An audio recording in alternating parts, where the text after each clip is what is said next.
को दहशतगर्दी के खिलाफ जंग जीतनी है, इसके लिए वक्त गुजरता जा रहा है। पाकिस्तान की दुनिया भर में शनाख्त दहशतगर्दी के सबसे बड़े गढ़ की हैसियत से हो चुकी है। पूरी दुनिया में कोई मानने के लिए तैयार नहीं है कि पाकिस्तान और पाकिस्तानियों का कोई कसूर नहीं है। क्या करें, किस तरह से ये जंग जीते? कम अज कम इसके लिए हम दूसरे मुस्लिम ममालिक से ही सबक ले लें। सऊदी अरब ने ये जंग कैसे जीती या जीत रहा है, मिस्र ये जंग कैसे लड़ रहा है, लीबिया ने क्या किया, उर्दुन ने क्या किया, UAE ने क्या किया, या दूसरे मुसलमान मुल्कों ने क्या किया। सऊदी अरब ने जहां पक्का बाशिंदा था उसामा बिन लादेन, जहां का शहजादा था उसामा बिन लादेन, और सऊदी अरब ने फैसला किया कि जो भी सऊदी अरब का बाशिंदा दहशतगर्दी में मुलविस होगा, सऊदी अरब उसकी शहरियत तक खत्म कर देगा। और यही वजह है कि उसामा बिन लादेन को जब हलाक किया गया तो सऊदी अरब की हुकूमत ने अमेरिका को बता दिया कि उसामा बिन लादेन उसका शहरी नहीं है।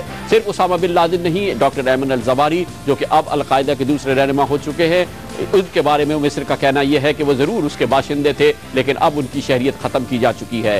जो भी मुसलमान मुल्क जहाँ पर भी दहशतगर्दी में लोग मुलव्वस पाए जाते हैं, मुल्क से बाहर निकलते हैं, वो उसकी शहरियत तक ही ख़त्म कर देते हैं। चाहे अबू जुबैदा हो, चाहे यमनी नजाद रमज़ियन शेब हो, चाहे खालिद शेख मोहम्मद हो, चाहे यासिर अल जज़ीरी हो, चाहे वलीद बिन अताश हो, चाहे अहमद गलफान गिलानी हो, चाहे अबू फराज अल लिब्बी हो, चाहे मुस्तफ़ा नसीर हो, चाहे ज़मी अल मुस्तफ़ा हो, चाहे उमर पाटिक हो, इन मुल्क को इनके शहरी, इनके ममालिक अक्सर इसमें से कसीर अक्सरियत सिवाय उमर पाटिक को जिसने इंडोनेशिया ने कबूल कर लिया, इन तमाम के इनके मुल्कों ने कहा कि वो इनके शहरी नहीं हैं। दहशतगर्दों के खिलाफ चाहे अपने शहरी हों, उनके खिलाफ मुसलमान ममालिक क्या रवैया इख्तियार करते हैं। दहशतगर्दी के खिलाफ जंग में सऊदी अरब कहता है कि उसने अलकायदा का सऊदी अरब के अंदर खलाकुमा करके रख दिया है। मिस्र भी कहता है कि उसके अंदर दहशतगर्दी के ग्रोहों पर कारी ज़रब लगाई गई है। लेकिन वो लोग जिनके मुल्क ही उनको अपना शहरी तस्लीम करने के लिए तैयार नहीं है, वो हमारी मेहमान नवाजी से लुत्फ़अंदोज़ होते रहे हैं